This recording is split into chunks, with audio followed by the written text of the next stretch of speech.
Time to get vulnerable and talk about relationships. You ready?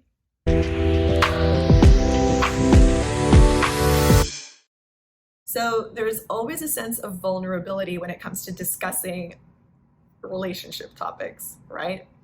And this one is no different because a lot of what we carry into relationships or how we expect to be treated stems from really vulnerable moments in our upbringing or our childhood.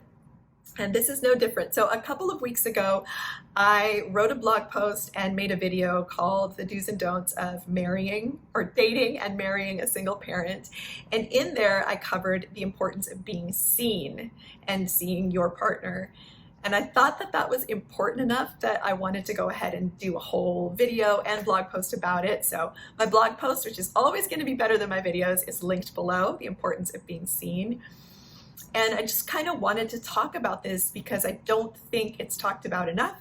I think that there's such a huge push right now to be viewed on social media. And I think especially for the younger generation, like it's just almost an addiction to really like show every aspect of your life, your day, your food, your everything is it's all over online.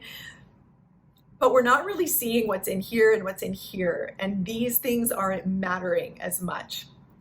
And I think that's kind of always been a problem, but like my generation didn't grow up with that incessant need for likes and views and viral this, that, and the other. So I wanted to talk about the importance of being seen as it pertains to relationships and how I think it's one of the key ingredients or the most important ingredient for a healthy relationship. And that goes for all relationships, not just romantic relationships. All relationships benefit from being seen or seeing that person that's in your life. So a little bit of a backstory. I didn't understand the importance of being seen until my 40s when I met my current husband. He basically has taught me what it means to be seen. And I still can't quite describe what it means effectively. I did in my writing. That's why you got to read my stuff. But I discussed this in my do's and don'ts video. He sees and observes what I do so naturally and appreciates me so naturally that I just had that epiphany this summer that this is what it means to be seen. This is what it feels like to be seen. Whereas I've gone through life, beginning in childhood, very much feeling invisible. So I grew up in an interesting household. My dad was a very quiet and gentle-natured man, and my mom was the opposite. So very loud, center of attention, life of the party, effusive. And I was always more like my dad. I didn't like to be the center of attention, even though the irony is that I ended up modeling and working on commercials, and clearly here I am doing YouTube videos, but I've always kept my personal and private life very separate. So my personal and private life, did I say that? My professional and private life, very separate. So my personal life, I'm very, very private and I'm very quiet. I'm a bit of an ambivert, but I lean more introvert.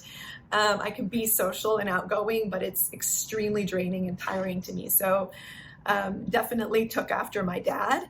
And because of that, I've never liked a lot of attention. I don't like to be observed. I just kind of like, I'm a lone wolf. I like peace and quiet. I don't like drama. I don't like asking for help. I will go through struggle after struggle and do it on my own because I will not ask anybody to help me. I just can't, I can't do it.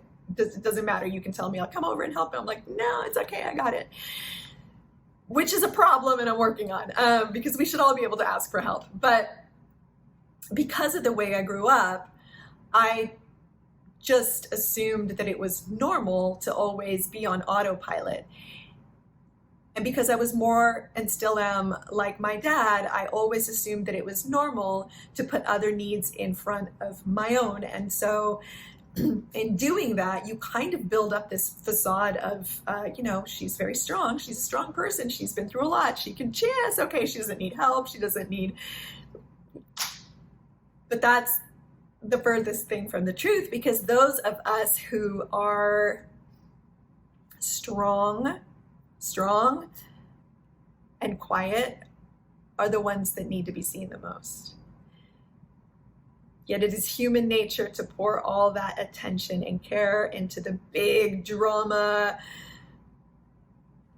the people that just are constantly complaining and asking for help and just look at me, they get seen. And those of us who kind of are in the shadows, the wallflowers, we don't get seen.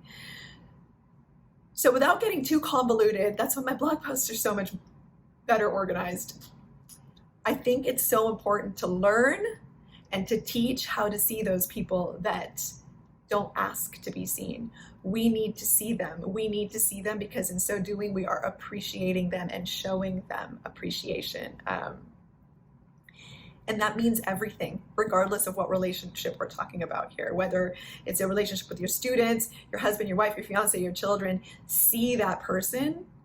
And I'm not talking about like you need to sit and observe every day because we're all busy and life is life. I get it. But even if you take a moment or two out of every day just to see that person, whoever it is, in this case, let's just say I'm talking about my husband or my kids, see, even on the day where they are the most frustrating or you're super busy and you just don't want to deal with anything, if you can just stop and think for one moment of one thing that you're grateful for, that person brings to your life or that they've done, makes a massive difference. Because taking someone for granted is a relationship killer. And I feel like that lack of seeing your partner or that lack of being seen is almost like the umbrella under which all the other relationship problems happen, whether it's, growing resentments or infidelity or, the proverbial, I feel dead inside in my relationship. A lot of that, if not all of it, stems from the fact that you're not being seen by the person who should see you the most. And that's why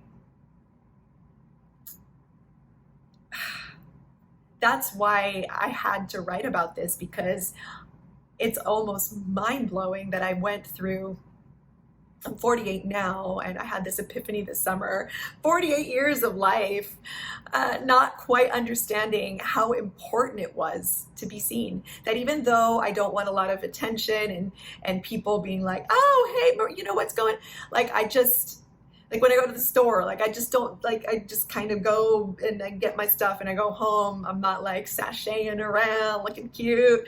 I'm very private.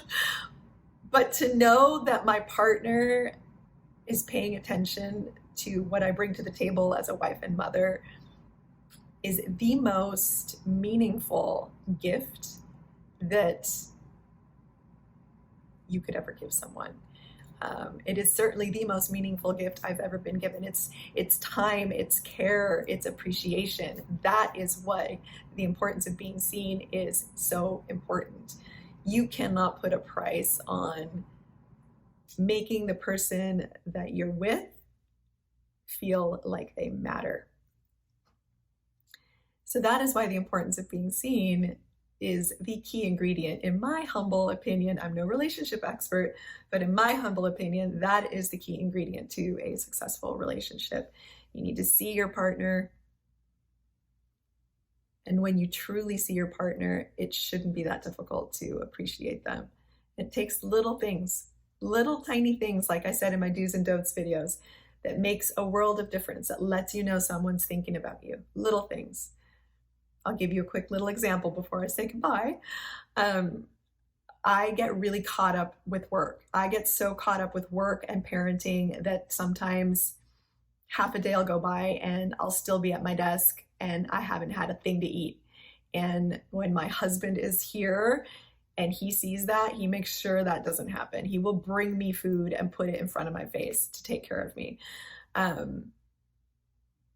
He's got his own stuff. He's busy. He's runs a business, a successful, very busy business with a lot of kids that he works with. And there's really no reason why he should have to observe the fact that, oh, his wife is really busy and hasn't had anything to eat. Like, he just does it. And that, my friends, is something we should all expect. Again, it doesn't have to be an all day, everyday thing, because that's not realistic, but learn to see the people in your life that matter. And the one thing I'm still working on is learn to expect to be seen. Do not settle for less. I did that throughout my adulthood because I thought it was normal. I modeled my relationship after my parents, not on purpose, but it's all I knew. And unfortunately, you do carry that dysfunction, whatever it may be, from what you grew up with. And I just assumed it was normal to do, care, and just kind of retreat back into the wall, basically, and not expect anything back. And it does make you die a little bit inside. It does, to feel that kind of, I don't know, like you're a piece of furniture just there. So when someone sees you, you get to come alive, and it's wonderful. And I wish it to everyone. So the importance of being seen. Read it much more eloquently in my blog post below. I promise you, you'll love it. It's actually one of my blog posts that I really like the most that I've written lately. So check it out. And thanks for your time. Please go ahead, click like, subscribe, and share so that we can continue rewiring adulthood together. And don't forget to see those people that you love today.